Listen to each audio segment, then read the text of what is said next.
We shall now have a time of questions and answers. There's a roving microphone here, so just put your hand up if you need to speak. I'm Brian Pellet. Is this on? Should be. Yeah, Brian Pellet from Religion News Service. I was not aware that the panel was going to focus so much on France. Are there other examples from other countries? Would you say that France is sort of the worst in this regard? Or what other countries within the EU are similarly troubling at the moment? Well, as I said in my presentation, that France actually started this. And in other countries, for example, in Denmark, in Germany, and in Russia, they are now maybe not on the same level as in France, and with the very powerful lobbies, but it is happening now, where different religions are under focus and they are not even recognized. And I think that it's very important that when we talk about working together, later we'll talk about the practical step, what we can do, but there is a need for that now, not only to put light on those issues, but also to cooperate. Or is France the worst? I mean, you said that France had the revolution, and France is a revolutionary country, and you're right. It's starting in France, but it's all over. It's all over Europe today. And as I said at the beginning, the very center of these how do you say, these policies and the objection against anything what is religious comes from Brussels today. So the groups are here. They are pressuring and even more pressuring, and they want to go into that direction. So religion everywhere is in the way, because you can't move somebody who is convinced. A convinced Catholic, a convinced Muslim, you can't move them into this big, how do you call it? This big pot they want to create. They want secularism 100%, and a huge mass of people that obey and they go, like sheep in the same direction. And that's why you can look wherever you like. To some extent, you have that in Europe, this direction. The roving mic is with an interpreter over there, is it still? It's okay. I will try in English. I will try in English. Okay, there we are. Thank you very much. So, like it had said, France is the start point of secularism because of the revolution. And United States received complaint from Belgium also, but it's weaker than France. Italy, Spain, not Portugal, and a little part of Germany. But all of these countries are secularism is going down, but in France it's going up. Belgium also is very influenced by France. My name is Peter Zörer. I'm a journalist. I'm the Secretary General of FOREF Europe, Forum for Religious Freedom Europe. I would like to add something to this question. Why just France is singled out? We have a situation in Austria. Our organization is Vienna-based, and in Austria, I mean, I hear that Noodt receives, or Fakris receives about more than 90,000 euro per year. Am I right? This, in Austria, our federal sector office receives 400,000 euro per year from from government money. It means that taxpayers pay it. And we have about 30 different sect observatory offices from two of the mainstream churches and some government institutions, local governments. But the federal sector office has 6 employees and receives 400,000 euro per year just to observe religious minority groups. And I think I have addressed this issue in the OSCE for quite a few years now. And what happened is that the government sect office is working very low profile now because they're very afraid of our critique, but they are still receiving the same money, still doing the same work. And that's the situation. So it's not just France. I'd like to draw your attention to some other countries too. Thank you very much. I'm Robin Sklopani from CG, which makes a Jewish contribution to an inclusive Europe. And we are living in a pluralist reality in Europe, and there are many different identity groups and many who identify across different dimensions of identity. And in order to live peacefully inside of this pluralist reality, we need a human rights framework which protects the rights of religions and religious minorities, as well as women and gays and lesbians and disabled people. And we need to find the way in which we can share this society so that people are not attacked on the street. And I take issue with some of the language which was used by our last speaker, which resonated with what we were criticizing earlier, that I'm blaming the secularist society for, which is herding them like sheep towards a particular mentality or brainwashing. So I just want to mirror a little bit, not to use the same kind of hateful language in order to have a dialogue in which we can find the ways in which we can negotiate the society and live together. You know, it's not a monolithic civilization, and I think we need to be careful about not imposing. Now, do I believe, and does my organization believe, that there is a very real assault on religious expression in Europe? Yes. But I think that we lose credibility for that mission, for our rights, when we're using hatred against gays or against women's rights in order to justify our right for religious freedom. So I think we need to be careful about that and find ways to express ourselves about the discrimination which we're feeling as our Sikh brother did there. Thank you. Thank you. My name is Robert van der Meulbroek. I'm a retired Belgian ambassador. I have a question for the panel. I'm still a believer in religious freedom in Europe, most of European countries at least. I'm of course aware that of some of the problems that various speakers mentioned, but I wonder, my question is whether the members of the panel can quantify the problem. I've very often the impression that it concerns individual cases, while the large majority of every religious belief, be Sikhs, be Islam, be Christians, can go about free practice of their religion without being hindered by the state. So I would appreciate your comments and answers in that respect. Thank you. In France, in my own country, I have no chance to have a public job, and where a turban is not an option for a Sikh, so to quantify 100% of Sikhs in France are attacked, are touched by this kind of law. And after this, I remember a story when I was young. A teacher in a workshop said that religion is for weak-minded people who are weak and they need some flag to go where. This kind of how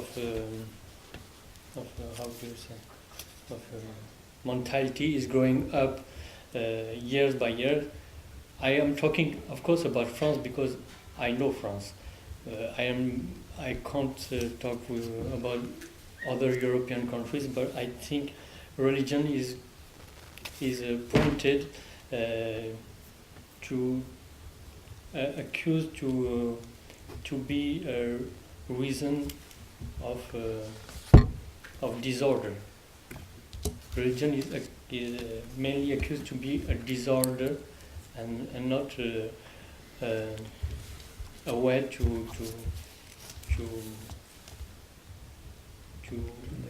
live together. Yeah. Thanks very much, Bashi. Thank you for the question. You have noticed that I did not talk about Islamophobia because I'm not on this panel talking about discrimination against Muslims. But since you mentioned that, I can tell you that the question of Islamophobia is now much more visible than it was 5-10 years back.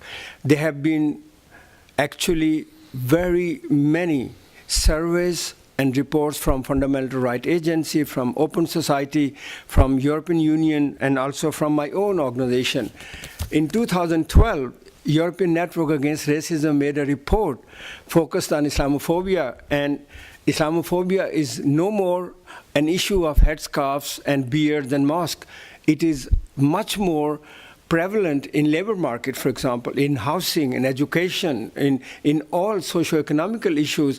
Muslim communities are being discriminated, and there are proofs and there are lots of data. So it's not individual cases. It's true that in Europe you can practice your religion, but in many European countries you're not allowed to build a mosque, you know.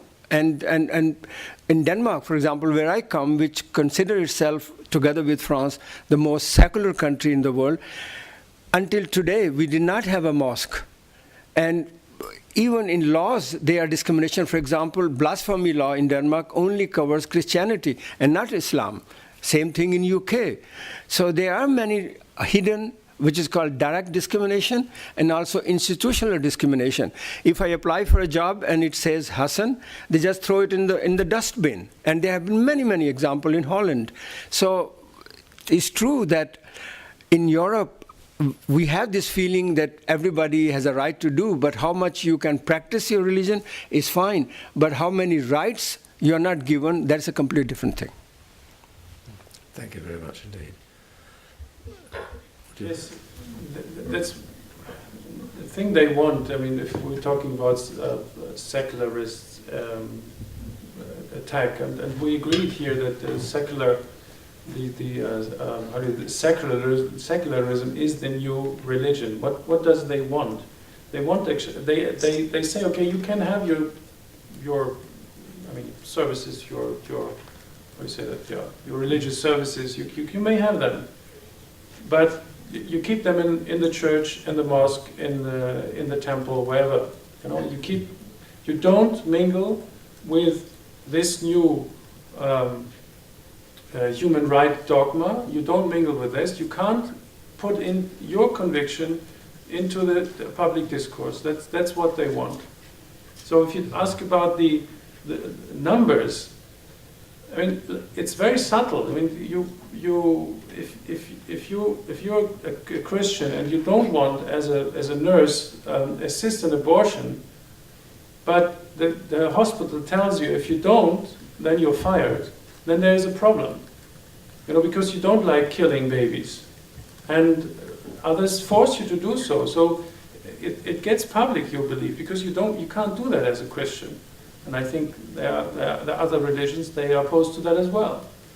So that's what they want. And if you look at the cases that are submerged, I mean, look at the the Observatory for Discrimination of Christians in Europe.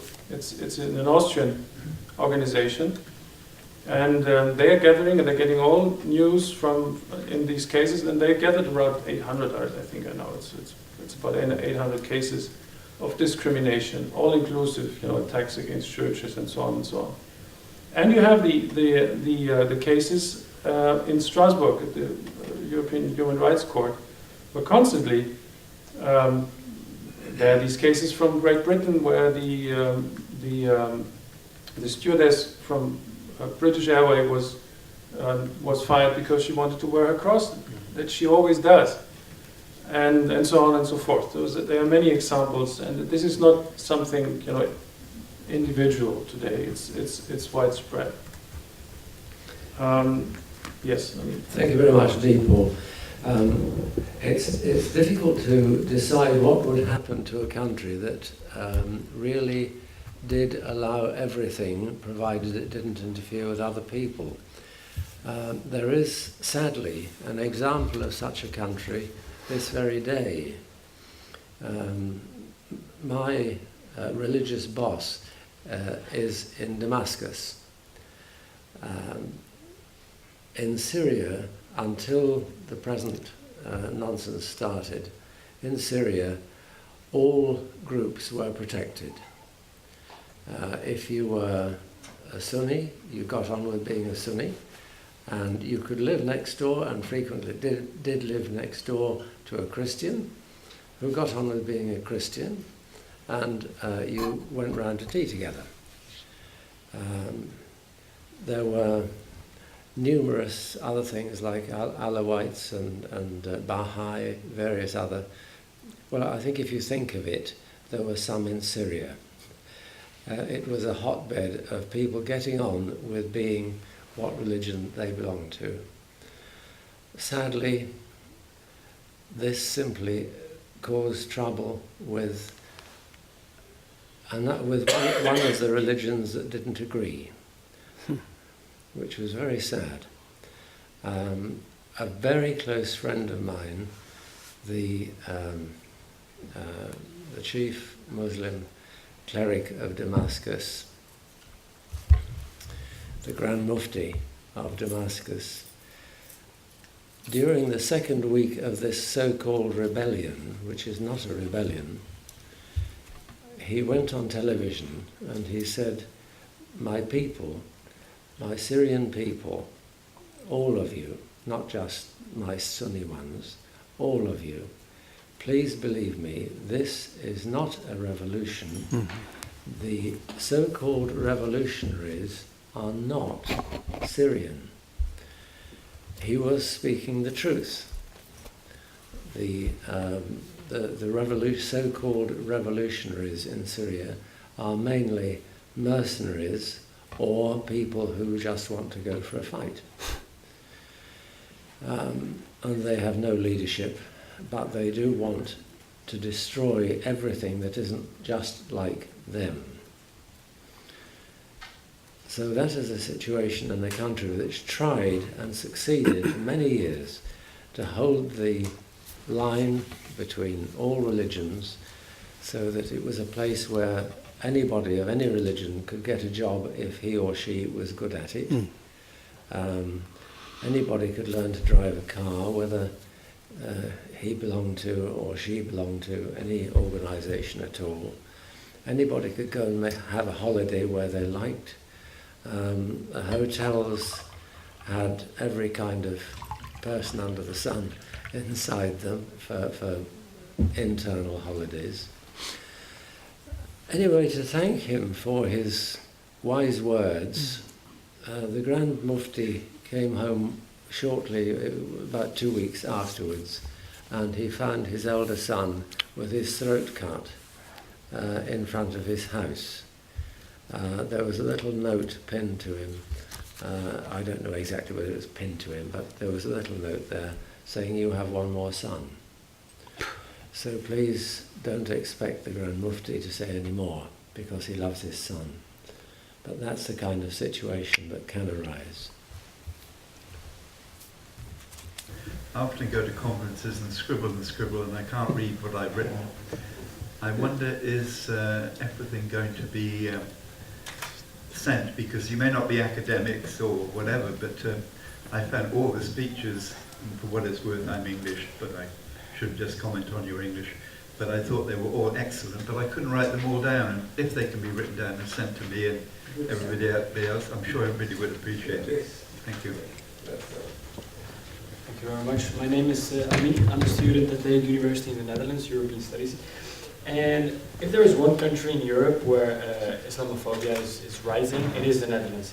We have a certain person, his name is Geert Wilders, I think everybody knows him at the moment, and he has a new statement, or he has a new plan, and he wants to collaborate with, work together with the leader of the Front National, which is an extreme right-wing party in France. And to sum up what the miss with the red dress told us, I think that if we start putting different groups in a spotlight, I think interculturally we are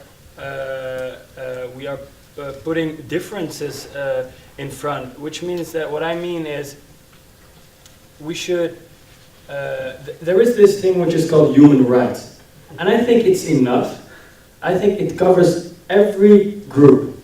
So we don't have to have an extra name for like rights for Muslims or rights for Christians, rights for gays. No, there is human rights. And I think it's already enough. We can refer to it in every problem, in every case. And this is the kind of statement I wanted to make. But I had another question as well. I understand that secular states show a lot of problems because some certain people cannot practice their religion enough. But where do you think we should draw the line? I mean, in the Netherlands, I'm a Muslim and I can practice my religion. I can pray 5 times a day if I want, and I can do whatever I want. I can go to the mosque. But we also have some people in the Netherlands who wear burqas, for example, niqab, which means they cover their faces. But do you think they are allowed, or they have the right to stand before a class to teach children? Those children can't see their faces, for example. So I can also understand the perspective of the Netherlands, of the Dutch people, who say and who claim that there is this barrier who blocks the communication between the teacher and the children. So basically the moral of my story, of my question is, where can we draw the line? Where do you think we can draw the line? Where do we draw the line? Human rights, for me, is alpha and omega, but the problem is that human rights are not being respected by many European governments, and I have given a lot of examples. Where do we draw the line specifically with Islamophobia?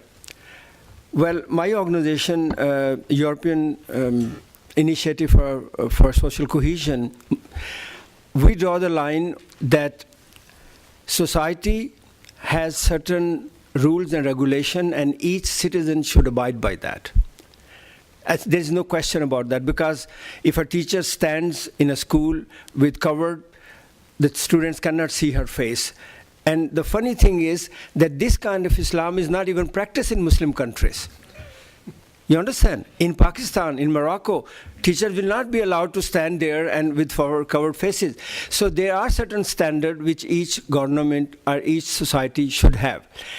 But the problem is that Islamophobia is not only about niqab and hijab and beards and mosques. It is much more deeper. That is what I keep on saying to my Muslim brothers and sisters, that focus on socio-economical rights. Focus on political rights, there where there is problem. When in France, when they wanted to ban headscarf in schools, we had a meeting many years back with some religious leaders, and I actually advised them, when you go to France and discuss with the politician, don't say that scarf is my religious right, say it is my human right. Because then French government cannot say to you, no, it's not your human right. No sooner you go and say, this is my religious right, then the French government will turn around and say, I'm sorry, it's a secular country, your religious right don't count here. But unfortunately, among some Muslim, we have some voices, some representatives who do not understand that they live in Europe and not in Morocco and Pakistan, and they make problem. But these are minorities. So I will go so far that each person should have equal rights, socio-economically start there, and then religious rights come afterward. Thank you. Yes, human rights seem to be very much... They seem to be very much what the government of the day, wherever it is, thinks they are, which is not very helpful. No. Any other comments on this one? The last comments, yeah. But you see how difficult the thing is. If you talk about human rights, you see, the reality is that they don't stop there. They don't put the human rights down in 48 and that was it. No, it's evolving. And it's evolving to the personal gusto, or you call it. I mean, it's the personal opinion to the ones who are now in charge of, and they decided that it has to be open for everyone, but it can't be because you have different convictions, and the different convictions they collide at a certain moment. So I don't know how to solve that question that you were asking, because I'm defending the religious freedom. Especially when it comes to education of children. They say, well, each father, if you're a father, if you will be a father, you have the natural right to educate your children in your faith. And it was always respected also by the Catholic Church. They always said, no, you can't touch that, because it's the family, it's the core of the society, and we can't go in there. But today the state goes into the family and tells the parents what the children are to be taught. So it's very difficult. You can't, and then it comes to, okay, there's a public school, right? I'm of this opinion to say, well, when you come to a country, that's the custom of the country. When I go, to Saudi Arabia, I don't go through the streets with my big cross around the neck, because it's dangerous on top of that. and I respect that. That doesn't mean that I'm that I agree with that, but I respect it because it's your country and you can decide what you do in your country. But on the other hand, the Muslims here have to accept that they come to a different country, and that's okay.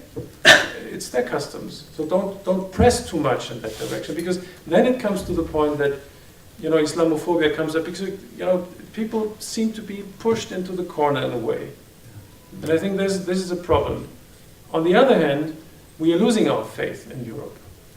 And I think this is the main problem of it all, because we don't have identity anymore. We're losing it, and there comes the Muslims, and they say they know exactly what they want, and then we are afraid of that. Not all of them, remember that. No, I know. But there's a problem that we lost our identity, and it's a big problem. And naturally then comes the reaction of a dog, put into the corner, and he will bite at one time. It's a little bit this sentiment, that I have. It's completely uneducated, I admit that, but it's a natural reaction, and you can't come with penalties and with laws and things like that. At a certain point, they had enough. I have the impression. Yes, I have 2 points, very fastly. So, what is secularism? Secularism is to separate the church, the religious thought, and the government. Yeah, exactly. In order to not put pressure on the people. Yeah. But now we are going to separate my private living and my public living. I can live my religion, but in private, not in public. It's not secularism, it's another type. We have to invite a new word for this. My second point is liberty. French philosopher said liberty stopped where my nose starts. What? Yes, liberty of one people stop where the liberty of the second starts. Yes. Yeah. If I am not causing trouble to you, then let me live my religion. Absolutely. Thank you very much indeed.